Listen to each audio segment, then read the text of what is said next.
Assalamualaikum warahmatullahi wabarakatuh.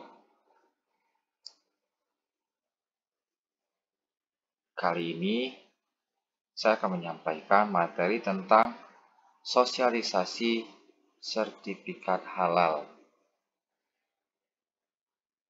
Perkenalkan, nama saya Muhammad Haris Abdi Sabar. Saya adalah pendamping produk halal dari Lembaga Pendamping Halal Universitas Islam Negeri Maulana Malik Ibrahim, Malang, Provinsi Jawa Timur.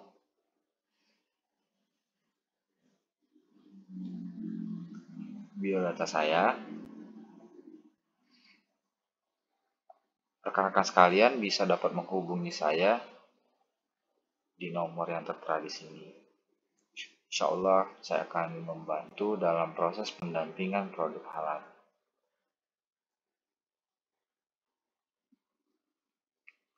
Saat ini, Badan Penyelenggara Jaminan Produk Halal Kementerian Agama Republik Indonesia melaksanakan program Self-Declare. Jadi ini adalah salah satu program pengajuan sertifikat halal gratis bagi pelaku usaha kecil dengan pernyataan. Jadi khusus untuk produk makanan dan minuman. Bagaimana cara pengajuan sertifikat halal? Rekan-rekan sekalian bisa membuka website dengan alamat ptsp.halal.go.id. Saya ulangi sekali lagi. Dengan alamat ptsp.halal.go.id. Jadi ini adalah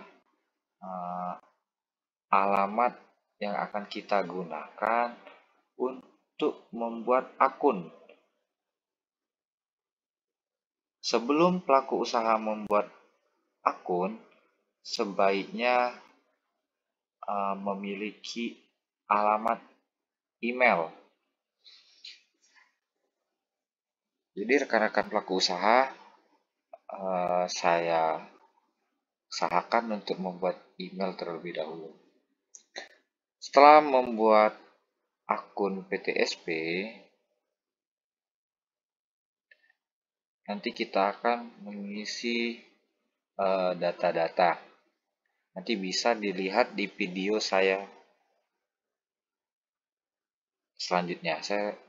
Itu sudah saya jelaskan bagaimana cara pelaku usaha untuk membuat akun si halal. Nah, ketika setelah membuat akun si halal, pelaku usaha mengajukan Self-Declare. Jadi Self-Declare ini mengajukan permohonan sertifikasi halal dengan memilih pendaftaran Self-Declare. Karena di situ ada dua pendaftaran. Pertama pendaftaran yang reguler dan pendaftaran Self-Declare.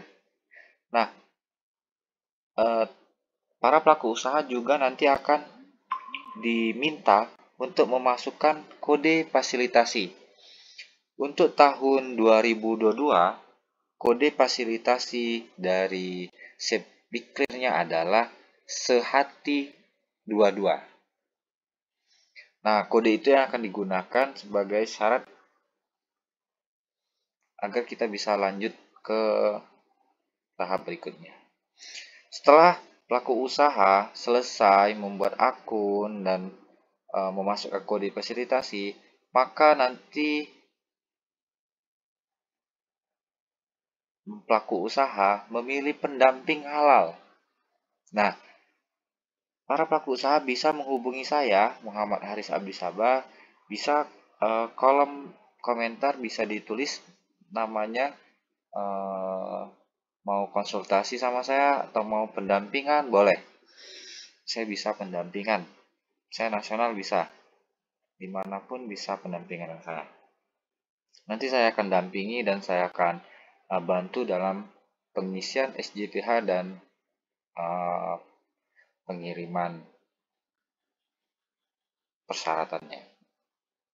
Nah, setelah dari pendampingan, maka data yang kita isi, manual SJPH yang kita isi, itu akan diverifikasi oleh BPJPH. BPJPH adalah Badan Penyelenggara Jaminan Produk Halal. Jadi ini adalah yang bertugas untuk memverifikasi kelengkapan dokumen yang kita isi. Setelah dari verifikasi BPJPH, maka selanjutnya adalah penerbitan STTD, Surat Tanda Terima Dokumen. Nah, STTD inilah yang akan digunakan untuk proses selanjutnya, yaitu sidang fatwa. Jadi, usaha yang kita ajukan, baik itu produk makanan dan minuman, itu akan disidang oleh Majelis Ulama Indonesia. Setelah dinyatakan halal, tidak melanggar hal-hal yang menyebabkan makanan atau minuman itu tidak halal, maka sidangnya dinyatakan halal dan proses selanjutnya adalah BPJPH menerbitkan sertifikat halal. Dan sertifikat ini dapat kita unduh di akun si halal yang tadi waktu pertama sekali kita login. Setelah pelaku usaha mengunduh sertifikat halal, bisa dicetak dan dapat kita gunakan untuk kenyamanan kita dalam berdagang dan berbisnis, agar orang-orang yang mau membeli produk kita tidak merasa takut menggunakan produk kita karena kita sudah mendapatkan sertifikat halal.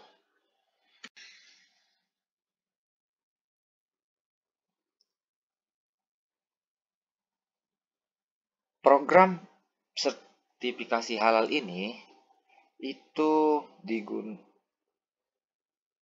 sasarannya adalah 10 juta produk. Jadi 10 juta produk ini itu semuanya melalui skema Self Declare. Jadi para pelaku usaha bisa memanfaatkan program ini untuk 10 juta sertifikat halal. Nah, fokus utama pada program ini adalah hanya untuk para pelaku usaha industri kecil dan pelaku usaha yang dikenakan kewajiban sertifikat halal tahap pertama. Jadi ini adalah tahap pertama. Pertama adalah makanan dan minuman seperti yang saya sebutkan tadi. Jadi makanan, minuman itu adalah prioritas utama. Kemudian kuliner seperti jajan-jajanan, kemudian roti-roti yang tradisional bisa. RPH, rumah potong hewan, RPU, jasa penyembelihan hewan, warung makan juga bisa. Rumah makan bisa, restoran, dapur hotel, food court, dan lain-lain. Jadi bisa dimanfaatkan program ini karena 10 juta sertifikat halal.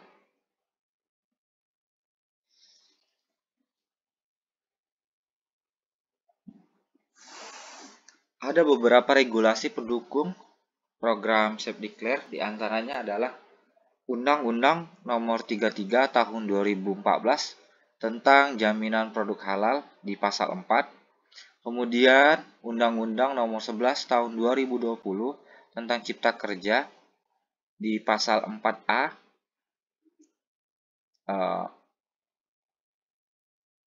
PP 39 Tahun 2021 tentang penyelenggaraan bidang jaminan produk halal dan juga tentang sertifikasi halal bagi pelaku usaha mikro dan kecil.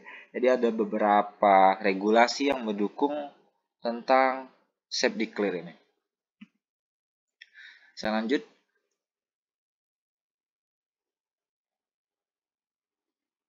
Ini adalah beberapa kriteria pelaku usaha yang dapat mengikuti program SafeDeclare.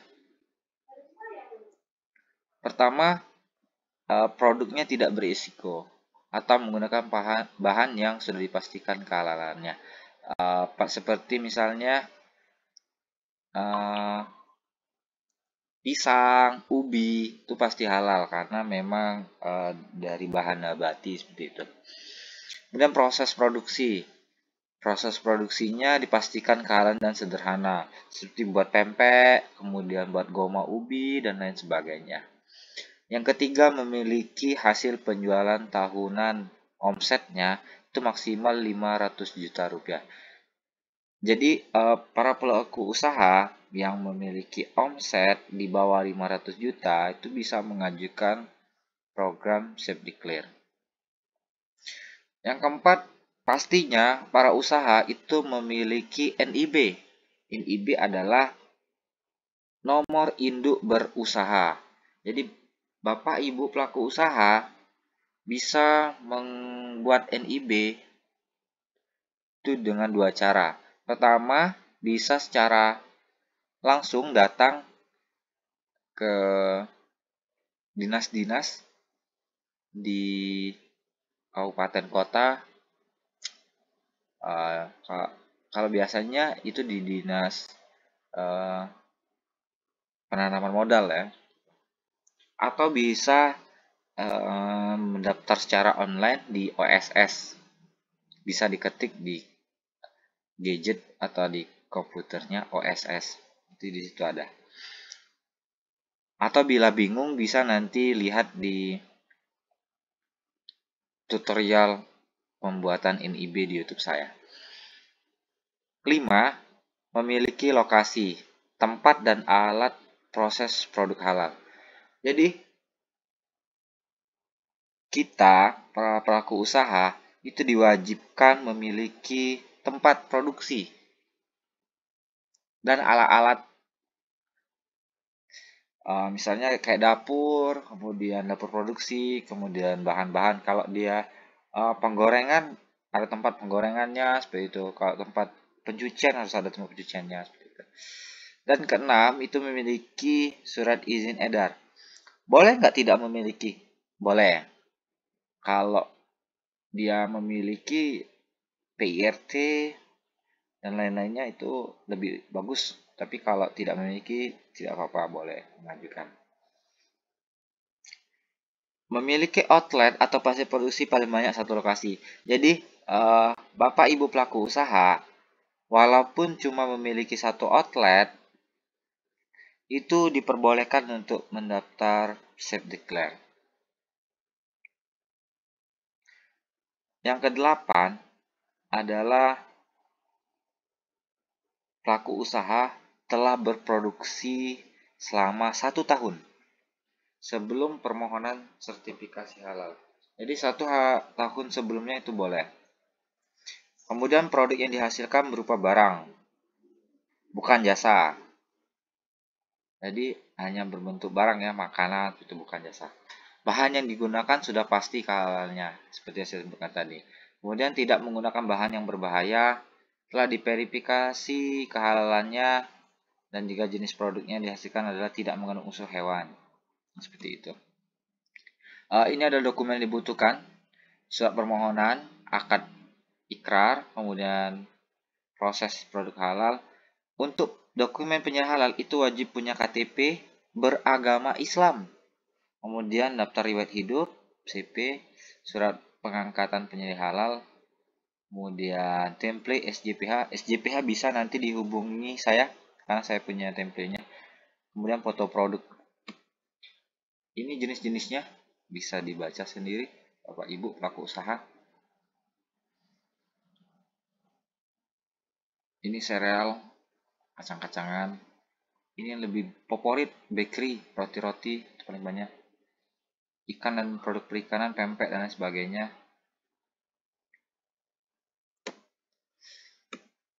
Ini obat tradisional, jamu bisa, boleh. Jamu boleh didaftarkan sertifikat halal. Nah, manual SJPH itu sebagai pedoman penerapan. Jadi pelaku usaha mikro dan kecil itu digunakan manual SJPH.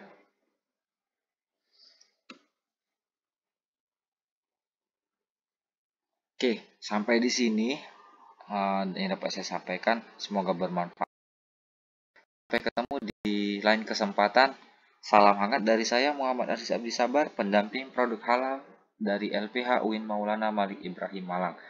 Jika ada pelaku usaha yang berminat untuk dibantu pengurusan produk halal, bisa kolom komentar, bisa tulis namanya dan bisa hubungi saya. Dan semoga Bapak Ibu semua sehat selalu, dan jika kalian tetap mau memberikan informasi lebih banyak tentang halal, terus support saya dengan cara subscribe dan share video ini sebanyak-banyaknya agar saya dapat berkontribusi untuk halal di Indonesia ini. Assalamualaikum warahmatullahi wabarakatuh.